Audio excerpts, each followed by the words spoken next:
But Brandon and I are very quick to correct people. And I know this has upset my parents a lot because they're like, well, why would you tell people that? And we tell people that because... Say, how's the fam? How's the fam?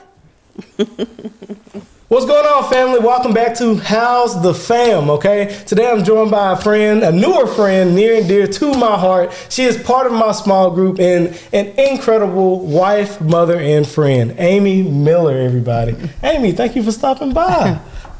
Thank you for having me. So, Amy, I had to add a new section in because people are getting introduced to my friends, and I just want them to know who you are. So this segment is called just Who's Your Friend? Because anytime you go to around family with new people, they ask who your friend is. Yeah. So just tell the people a little bit about you. My name's Amy, and I'm a mother of two. I'm a stay-at-home mom. I also substitute for a preschool in Greenville sometimes, and I like to run. That is her in the quickest snippet ever.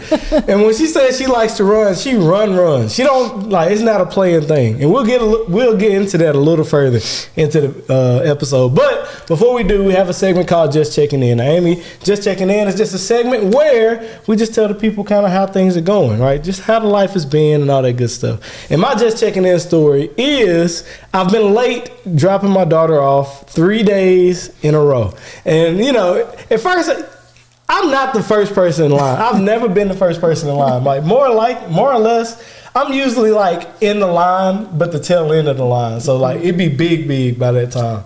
But like lately, when I tell you I've been dropping her off late, like I got there 2 minutes late the first day. And I was like, it's not too bad. Ain't nobody out here, but you know, I'm gonna drop her off or whatever.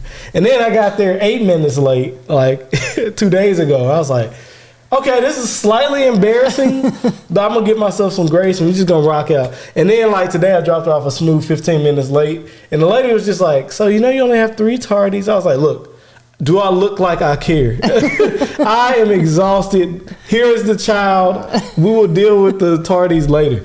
It's like, we got 2 weeks left in school. But, yeah, and now Liana's, like, starting to know, like, she's like, Daddy, are we going to be late? And I'm just like, don't worry about if we're going to be late or not. So it's not the best situation to be in, but it is what it is, you know. So what's your Just Checking In story for the people? Well, like I was telling you earlier, we're having some problems with Isaiah. He thinks he should, when he goes to people's houses, that their toys now belong to him. So we're having to deal with that. And it's embarrassing telling him no, and then he starts crying and throwing a fit. Yeah. And especially when the kid he's trying to take toys from is like 2 and he's 7. Oh man, which is what happened. 7 already? Yeah. Oh my gosh. Yeah. So I think we're gonna have to. I grew up in a family where we didn't get a lot of stuff, and Brandon and I definitely overcompensated for that. Yeah. And so we're gonna definitely have to start pulling way back. I feel you. Well, how often is he getting toys now? Well, now not at all. Except Brandon last night actually threatened to return all of his Christmas toys. So we still have the receipts. Yeah. So, I don't think taking away Christmas toys is great. I mean, not only is it going to ruin his Christmas, it'll ruin our Christmas. Yeah. So, yeah. So we're definitely going to have to. It'll just have to be birthdays and Christmas type of thing. That's wild. But you know what's crazy? Like that's how it was when I was growing up. Like I used to want stuff all the time, and she's like, you better just write it down because you ain't going to get it today. Yeah. And like I had this whole toy trunk just full of just stuff, and I never played with it. I just wanted a new shiny. That's exactly it. He has a whole toy box of toys that he doesn't play with. He just wants new stuff. And so, and the other thing is when we address it, like I talk to him like I'm talking to you, but he starts yelling at us like he's an adult, and that's okay. So that's another issue. You know, it's like, no, you don't get to talk to us this way. Yeah. So yeah, we have a handful of things we got to work on. You ever seen the movie Pootie Tang? Yes. Yeah, I'm not going to say any more about that. And that has been Just Checking In, all right? And so, Amy, just sit back, relax, because we actually have a sponsor for this episode of the podcast. And that sponsor is Pray, Plan, Execute. Boom, Pray, Plan, Execute. Now, Pray, Plan, Execute is a faith-based athleisure apparel brand, okay? I know it sounds like a mouthful, but what that really means is he made very comfortable shirts and very comfortable pants, okay? And it's built on the simple concept of when you want to accomplish your purpose in life, when you want to find fulfillment, first you need to pray, then God will give you something and you need to plan it out, and then you have to execute, right? That way, through prayer, planning, and execution, you can find your way to fulfillment, okay? Now, he has given me an awesome opportunity to give you guys an awesome opportunity, all right? You guys can go to prayplanexecute.shop. Again, that is prayplanexecute.shop, and you can enter in code FAM at checkout, okay? FAM, F-A-M, and you can get clothes like the Godson tee that I've been wearing in the last few videos, this tee right here, right? Or this Pray Plan Execute shirt, or the God's Daughter t-shirt. I keep telling y'all it exists. I'm not going to unfold it because Keisha get mad when I unfold her clothes. But you can pick up the God's Son, God's Daughter, or the Pray Plan Execute shirts. Now, ever since this code has gone out, he's been selling out of some stuff. So you guys need to hop on it immediately, okay? Don't be DMing me when your size ain't available. Again, go to prayplanexecute.shop and enter code FAM, F-A-M, at checkout so that you too can wear your faith, okay? Pray Plan Execute is more than a brand, it's a lifestyle, okay? And that brings us on to the main event, Amy. And first off, I want to talk about the running thing, because I remember when you first told me, like, you were like, yo, so I got my training to do a half marathon. I was like, oh, it's cool. Like, I wish you the best of luck. And I bet you was just like, why you wish me luck? Like, I do this. And I saw you actually do it. I was like, yo, I have a friend who actually said they were going to do something, and they did it. Yeah. So how did you walk us through your first year of getting into the running lifestyle? So probably in 2009, I, like everybody, had put on a lot of weight and decided, my dad was a runner, and so I decided that I wanted to train for a full marathon and do it with him. Yeah. And so I'm not really sure if he really wanted to do it, but he did it. And so we just started training for a full marathon in Portland, Oregon, which they don't do it anymore. And it was definitely not my greatest run, which is why I'm training for this marathon, but this will be the last one I ever do because it's really time consuming and it's exhausting, and I have some health issues, and unfortunately that comes into play sometimes. Mm-hmm. And so, and also your body almost goes through withdrawals when you get done running that type of race, with everything that you do to prepare for it, and it's not the most comfortable thing. I have a friend, he did Ironman. He used to say, like, there were a lot of people who would get into like the first 10 to 13 miles, and then they have to like find a porta potty because they just got to like let it out. And when I ran the race in Portland, there were people going on people's lawns. Like yeah. So thankfully that has never happened. I would never do that. Yeah. I think I would wet my pants before I let that happen because I mean they have porta potties usually every couple miles, so there's no reason that should happen. Yeah. So look away. That's why they have them out there. So what are some of the effects that your body goes through when you're going through? Because it's 26.2 miles. Yeah. Is a marathon. Okay. Yeah. So I mean, just cramping and. That is what I remember. You lose toenails. Toenails? Mm-hmm. Like from the root or from like the bed? The whole toenail comes off. Nice. Yeah. And not everybody loses them. No, they just die and they fall off. What? Yeah. I mean, I haven't had blood or anything. I mean, you have blisters and stuff you have to deal with. Thankfully, I have good running shoes, so usually I don't have too much of an issue with that. Mm-hmm. And you start eating like crap again. And so, I can imagine that. Like, he's like, I deserve this. Yeah, I mean, like today I ran 12 miles and I felt the effects of last week because I only could run because we were in Arizona and I got lost on this trail. So that was my second run there, and I decided not to run anymore because it was just too hard. Like, I didn't know the terrain. I don't know the area very well.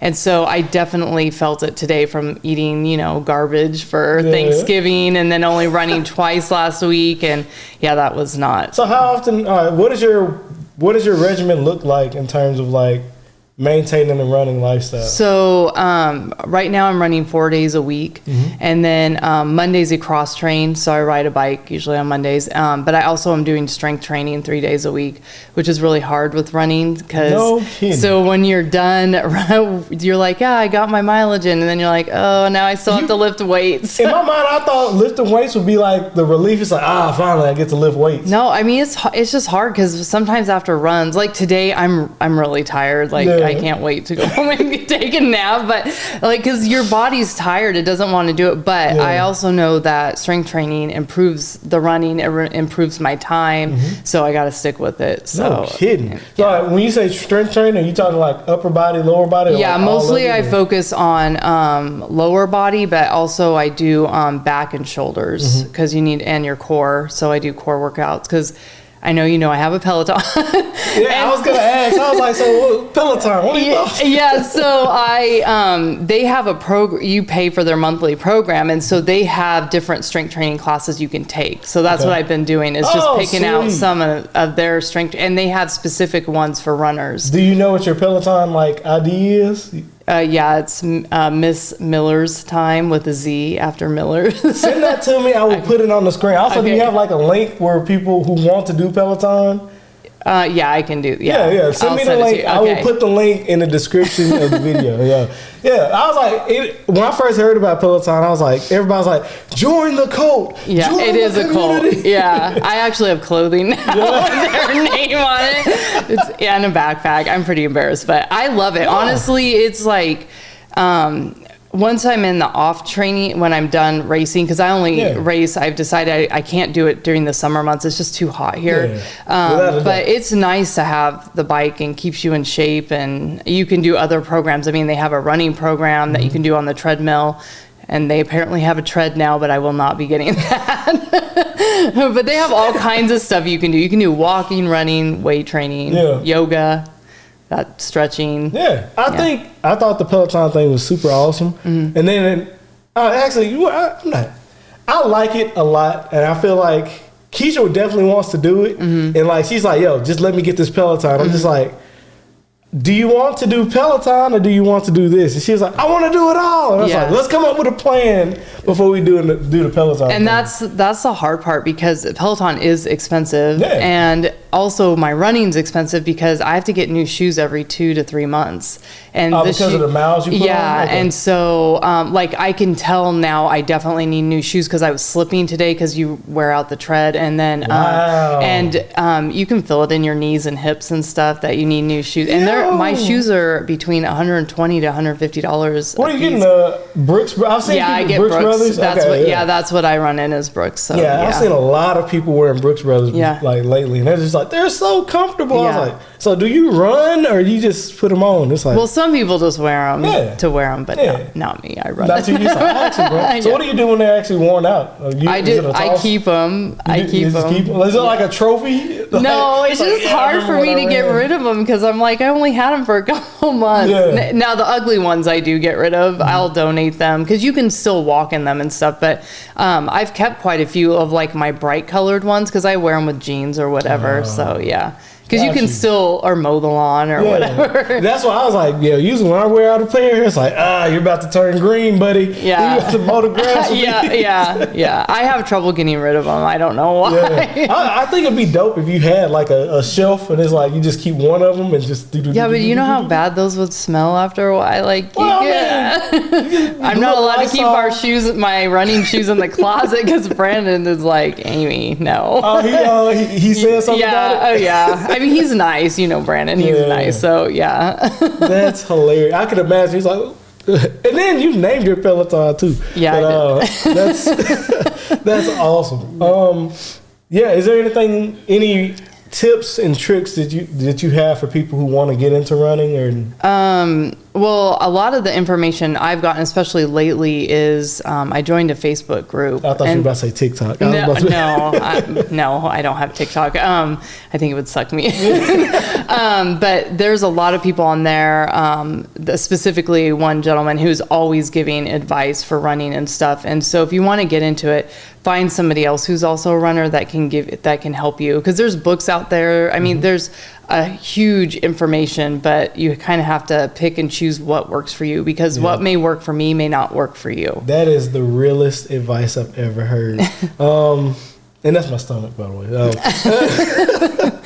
But I did have one more question. You said you got lost when you were running one time. So I'm assuming you run by yourself? Yeah. So like, what is like safety precautions do you take when you're running? Oh man. So my friend was making fun. I have a running buddy where she's my accountability person, and she was making fun of me because I go run the trail and a lot. Okay. I always carry mace with me, and I actually start carrying a knife. I'll be honest, the knife probably is absolutely worthless because by the time like you're getting attacked, like you can't have, and I'll probably end up stabbing myself. But I can't tell you how many times I run into loose dogs, and for the most part they're pretty nice. But if I have to have something, so that's what I do. I run with mace and a knife, and I replace my mace every year. Yeah, I 100% was expecting like Brandon to be like, oh yeah, well I have Missy right here. Yeah. He would like me to run with a gun, but even if I knew how to, because I don't know how to use a gun, even if I knew how to use it, I'd probably end up shooting myself.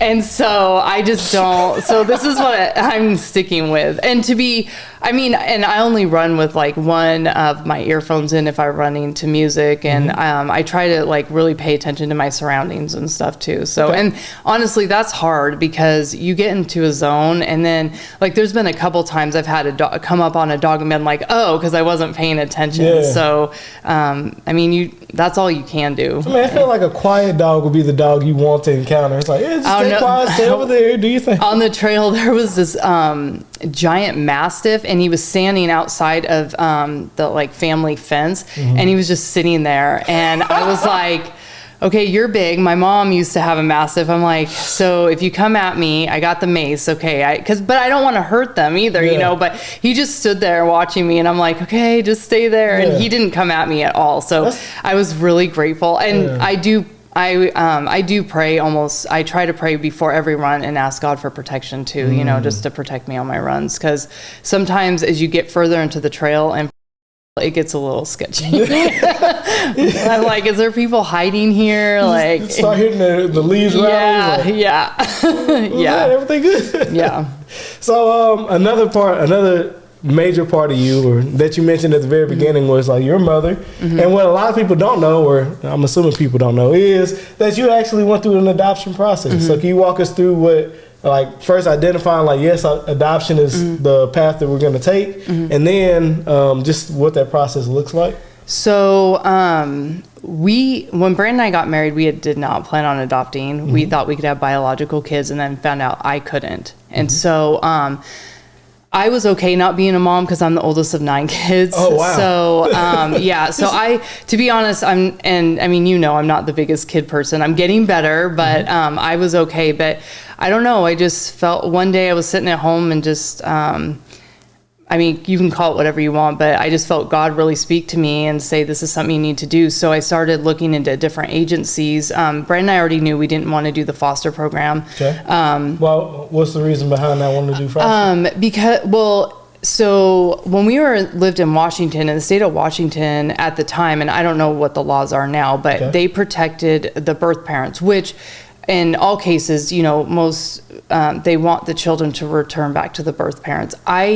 Both Brandon and I agreed that at that time, we just couldn't have a child in our home and then have to give them back. Yeah. Right. And obviously, when a child is adopted either privately or through the foster care system, the birth parent loses out, and it's a huge sadness for them. And I think people forget that, you know, even though we're gaining something, they're losing something. And so, anyway, so I just started looking at different agencies, and I found one out of Houston, and we applied, and the cost was doable for Brandon and I because we weren't going to ask for help. And so we just started working with the agency, and then as soon they came here to do our home study, And what's the home study? They just go through your home and make sure it's safe, and like the child will have a place to sleep. It's like and it's like a higher level of background. Yeah, Okay, yeah, cool. yeah. I mean, they do background. They do everything. You get privately interviewed. You get interviewed with your spouse. Everything. So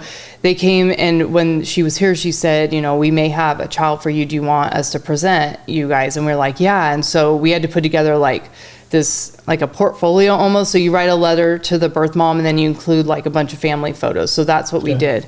And so that's pretty cool. Yeah. So I had a really bad day at work, and we were at Zanata's in Rockwall having Pizza! Yeah, and we hadn't even ordered yet, and we got the phone call that our birth mom had gone into labor, and she had overwhelmingly chose us. And I think it's because I have a degree in social services. Her mom is a social worker. Brandon's an engineer, and her dad was also an engineer. So I think it's like perfect. Yeah. And so, she didn't want to meet us. She didn't want to open adoption or anything. So we went to Temple and stayed in the hotel room across from the hospital. And Isaiah was born, and she didn't make any decisions. She let us make all the decisions for him. She didn't name him, which is usually pretty uncommon. Usually they give him a name, and then you can rename or include that name in his name. Gotcha. And so we would go to the hospital when we could and hold him. Actually, we fought about holding him. Like we would we would time it. And I just remember everything. I mean, I remember unwrapping him and looking at his little toes. And I know my mom was really frustrated because we wouldn't send pictures to family, because in case she changed her mind, we didn't want those pictures out there.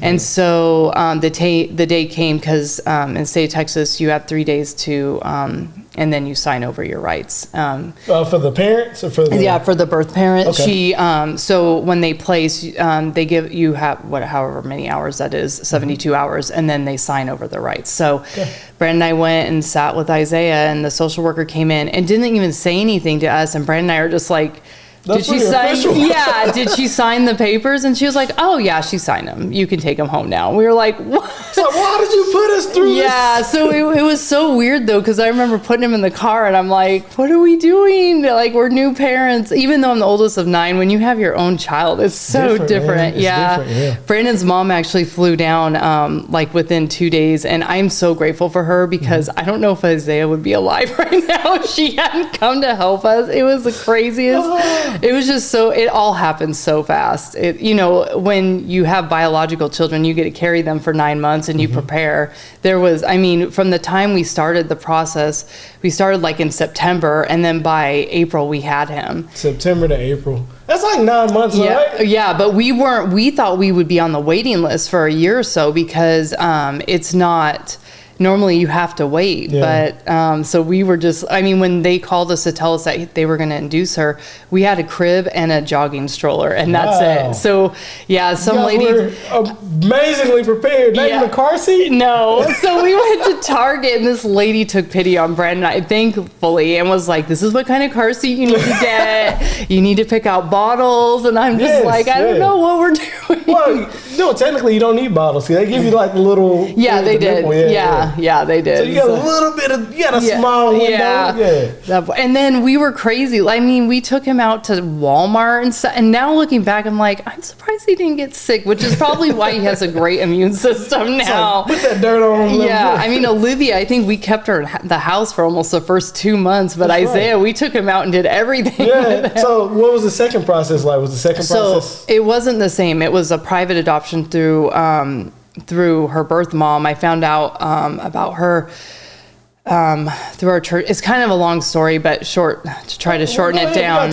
Well, Brandon and I was in a Bible study there, and one of the ladies there said, "Hey, there's this family. They have a little girl, and they're interviewing people to adopt, and we put your name in the hat." And so Brandon and I went to interview, but I knew when we went there that this little girl was not meant to be ours, but Brandon did not realize that. And he was like, when we found out they had chosen another family, Brandon was really upset. He was crushed. Yeah, he was. But in that same day, we got an email from the family, from the lady, and she was like, "I know this didn't work out for you, but there's somebody who's working for our company that's looking at placing. Would you be interested in talking to her?" And I'm like, "Yeah, we'll talk to her." And Brandon's like, "Wait a minute, I'm still dealing dealing with this. Yeah. And I was like, well, you can still deal with this, but I'm going to reach out and write her a letter. So that's what I did. And then she called and we talked, and she didn't talk to any other families as far as I know. Really?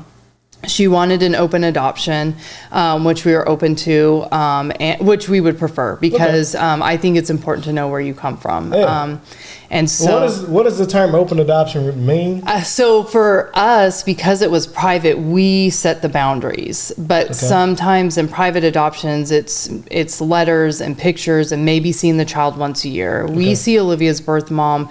We used to see her a lot more before COVID, so probably once a month, and now it's probably every couple months. And so the first adoption, it was closed, which means you don't get to do that. Right. And we do reach out to the adoption agency every year to see if she has changed her mind, and she doesn't. And I try to update them with pictures of Isaiah and a letter of how he's doing.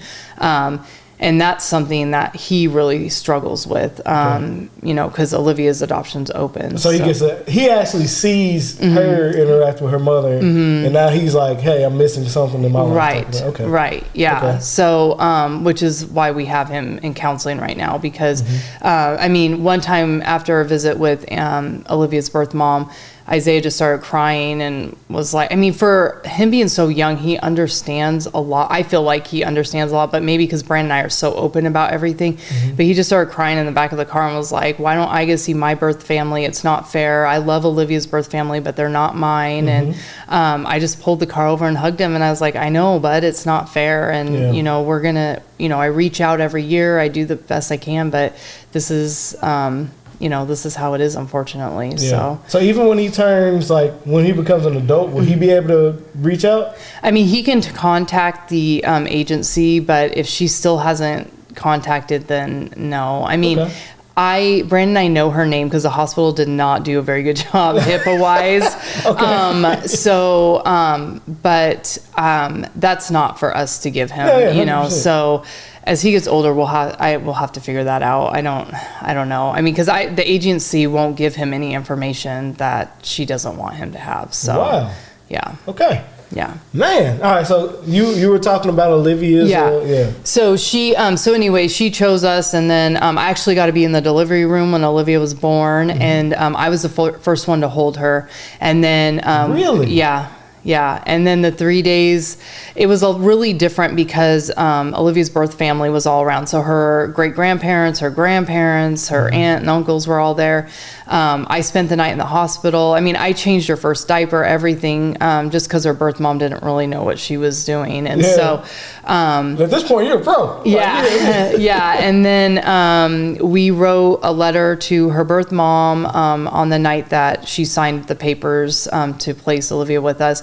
And it was that was really emotional for all of us, because Olivia's birth mom doesn't have a very nurturing mom. And so I think I kind of became a mom to her. And so when we got Olivia, then I had to figure out how to be Olivia's mom and put her birth mom at a little bit of a distance. And that was hard for Olivia's birth mom. It was hard for me. The first year was probably the hardest year for me. It was, there were times I just wanted to take Olivia and steal her and run away, and that's obviously not the right thing. No. And I'm so grateful for Brandon, because he was like, we made a commitment, we decided to do this, but at the time we were letting Olivia's birth mom we were letting her dictate everything, because we didn't really know what we were doing. And finally, I called our lawyer and I was like, I don't know what to do. And he was like, look, you have to remember this is like a death for her, and really put it in perspective for me, because I will never understand what her birth mom went through, and so that really helped me. And we love her. She's a part of our family. She's always going to be a part of our family. We're talking about taking the kids to Disneyland next year. She's going to go with us, know. Cool. And so, but it's just, that first year or two, it was hard. And she would probably tell you the same thing. I know it was hard for her too. So, no doubt, yeah. Because in her mind, I guess what was happening was she's like, I like my child, I love my child, and I want to provide for her, but I can't provide for her the way that you guys can. Right. And to be honest, I think if she had a more nurturing mom, I think she would have kept Olivia and been able to provide. But even, I mean, she's admitted to me that she doesn't have any maternal feelings towards her. And Really? so, yeah. And that had to be hard. I mean, this is just recently. Okay. So, you know, I know she loves her, and I know that she still, you know, wrestles with a lot of guilt of placing her and stuff. But, you know, I just try to be understanding and talk her through it and stuff. She's close to her dad, but it's just not the same as a mom. You know, I think having both a mom and dad is really important. And so, anyway, That's fair. That's fair. Yeah. So, how do you feel like what's the term? Is it adopted kids or non-biological kids? Like, I just call them my kids. Yeah, they're adopted, obviously. Same, right? Yeah, and because, I'm sure the first time you met us, you probably thought biologically Olivia was ours, because most people think she's ours because she's white. And so, but Brandon and I are very quick to correct people. And I know this has upset my parents a lot, because they're like, well, why would you tell people that? And we tell people that because I don't ever want Isaiah to think that we acknowledge his adoption because he's black and not Olivia's because she's white. And also the fact, I mean, they both are adopted. And so, it's a really fine line that you walk with them. And I wish I could give him a black sibling. And he talks to us about that all the time, but that's just not going to happen. I mean, because I just don't feel. 3 kids is a lot. Yeah, and not just that, but I mean financially, and also I just don't feel. I feel like God has completed our family, and later on that can change, but right now this is it, and I feel like. We have a lot of stuff with Isaiah, not bad stuff, but stuff we're learning, about taking care of a black child and the things that we need to do. And I can't do that and give him a fair life if we're trying to have another child. So, yeah. That was one of the questions I wanted to ask. I honestly didn't know how to ask it. Well, it's like you raise one black son and you raise one white daughter. So how do you feel like the world looks at your family? Honestly, I don't know. Yeah. I know that in a lot of, because I do a lot of reading and stuff, that, some black families don't support white people raising black children. And I understand that because, to be honest with you, I don't think our culture is completely different. And I don't think we will ever do a good enough job for him. No matter how much I educate myself, no matter how much we try to bring him around other black families and include him, it will never be like if he was raised in a black family. So I can 100% understand where they're coming from. And to be honest, I feel like Brandon and I were pretty naive when we adopted him because we just wanted a baby and we just thought you were going to take him home and love him. And there's so much more to that, and, but I'm glad because it has also taught us a lot of things. We get a lot of pushback from our families, and we just stick strong to how we believe and just raise them the best we can. But I mean, obviously Isaiah's old enough now to notice the differences, and he brings that up, and he's made the comment, I wish that I was in a black family. And as a parent, that's really hard to hear. But at the same time, I just told him, I was like, bud, I wish that for you too, but we're doing the best we can. And, that's why we changed churches, which honestly was the best thing we ever could have done. Is a great place for it. Is. And, Pastor Thomas has put us in touch with another family. And so he is getting to be around other people that, look like him and represent him. And even my sister, my daughter's Girl Scout troop has 2 little black girls in it. Now, the older one yesterday was like, your mama's white. And Isaiah's like, kids will be honest. And I know. And it's so, and Isaiah's like, yeah, I'm adopted, And so we're making sure, I mean, it's not going to be perfect, but we do what we can, awesome. So. That's great. That's great. Did you want to get into just being a stay-at-home mom or anything? I mean, it's not really that exciting, but if you want to, we can. Well, I interviewed Camille already. Okay. And so she talked in length about being a stay-at-home mom. So my main thing, I guess, after the interview is, it's what is being a stay-at-home mom like for you? Well, now that both the kids are in school, it makes some things easier. So growing up, we always clean the house as a family on Sundays. We had to go grocery shopping with my mom. And so it's important to me. Now, I mean, I make the kids help clean up and do stuff, but I don't want them on our weekends. I want us to spend time together as a family, not cleaning or grocery shopping. And so right now I just do all the stuff I don't want to have to worry about on the weekends, and I get my runs in.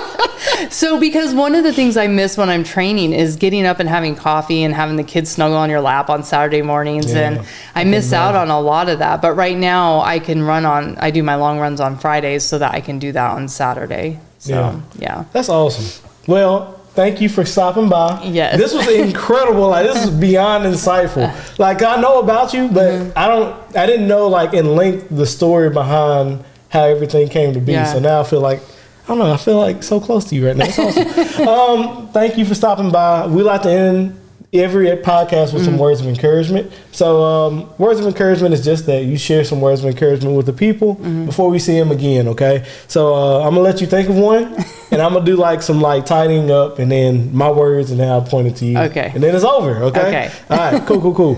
Hey, everybody.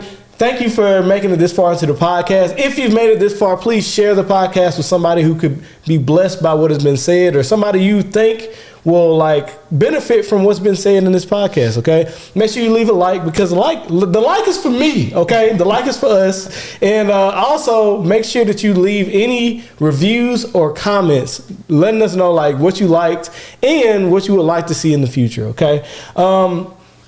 Make sure you check out Pray, Plan, Execute. Again, that's prayplanexecute.shop, and use code FAM, F-A-M, at checkout. Again, that's prayplanexecute.shop. Use code FAM at checkout, because, you should wear your faith. And my true and tried words of encouragement are, you need to find an environment where you can flourish, you guys. Like, a lot of you guys, your environment is killing you. Your environment is holding you back. And I want you guys to find strong friends that can help bring you up. Again, like this whole Vlogmas, like the theme is, I'm showing you guys my friends, the people in my circle, the people I lean on when I'm not having great days, and the people like I contact when I'm like, yo, like I'm up, like, and I'm bringing you up with me, okay? So I want you guys to find that tribe. I want you guys to find that environment where you can flourish, and like low-key, you can help other people flourish too, And that is my words of encouragement. Now, Amy, do you have any words of encouragement for the people? I'm going to kind of go a little bit off of what you said. And yeah, like Tyler said, have your tribe. And if you have to let go of people who are bringing you down, let them go. Because I can't say this enough, having people that are especially strong Christians in your life who lift you up and make you feel good and are there when you're down. I mean, you can't beat that. Unfortunately, over the last couple of years, we've had to let some people go in our lives, and it has been the best thing that we could have done. So, yeah. That's awesome. Sorry. I mean, maybe that's not really words. Hey, the truth is the truth. Sometimes the truth don't look pretty, Yeah. So that's it. That's all I got. That's it? Yep. Well, Amy, thank you for stopping by. Hey, guys, fam's all good over here. See you next time. Be blessed.